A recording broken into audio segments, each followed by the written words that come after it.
नमस्कार, आपका स्वागत है विंध्य भारत में। मैं हूँ आपके साथ साक्षी गुप्ता। ये बढ़ते हैं कुछ खास खबरों के साथ। कश्मीर से मथुरा वृंदावन आई लड़की ने बताई निधिवन की सच्चाई, जिसे सुन आप भी हैरान रह जाएंगे।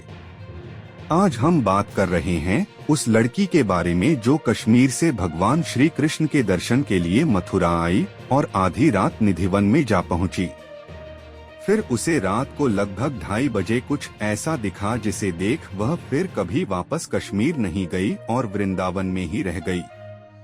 निधिवन के बारे में मान्यता है कि यहाँ रात में श्री कृष्ण गोपियों के साथ रासलीला रचाते हैं।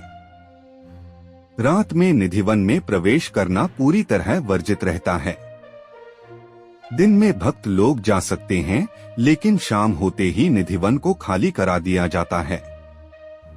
पुराणिक मान्यता है, अगर कोई भी भक्त निधिवन में रात को छिपकर रासलीला देखने चला जाता है, वह या तो पागल हो जाता है या फिर उसकी मौत हो जाती है। इससे जुड़ी कई कहानियां सुनने को मिल चुकी है। इतना ही नहीं कहा तो यह तक जाता है कि शाम होते ही पशु पक्षी भी निधिवन छोड़ चले जाते हैं। लेकिन आज हम आपको श्री कृष्ण के एक ऐसे भक्त के बारे में बताने जा रहे हैं जो खुद दावा करती है कि उसने साक्षात निधिवन में रात को श्री कृष्ण के दर्शन किए हैं। उसका कहना है कि वह बचपन से ही श्री कृष्ण की भक्त है और उन्हें खोजते खोजते वह कश्मीर से मथुरा और वृंदावन आ पहुंची। वह बताती है कि साल 2012 में वह वृंदावन आई थी। उसने हर जगह श्री कृष्ण को ढूंढा, पर जब वह नहीं मिले तो जोर जोर से वह रोने लगी। तब उससे एक बाबा ने कहा कि अगर सच में तुम कान्हा से मिलकर उनके साक्षात दर्शन करना चाहती हो तो रात को निधिवन जाओ। प्रभु वहाँ हर रात को अपनी गोपियों के साथ रासलीला करते हैं।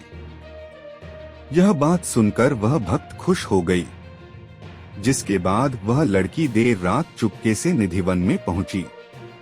वहां पहुंचकर वह एक घने पेड़ के अंदर छुप गई।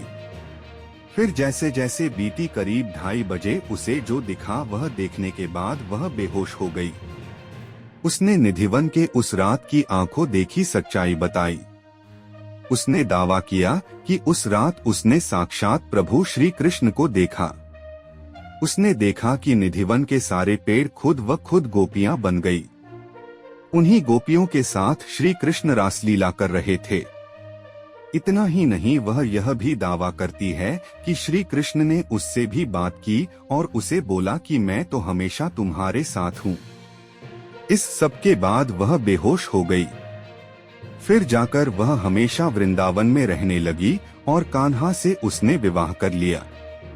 उसे अब कई लोग मीरा नाम से जानते हैं तो कई लोग राधा।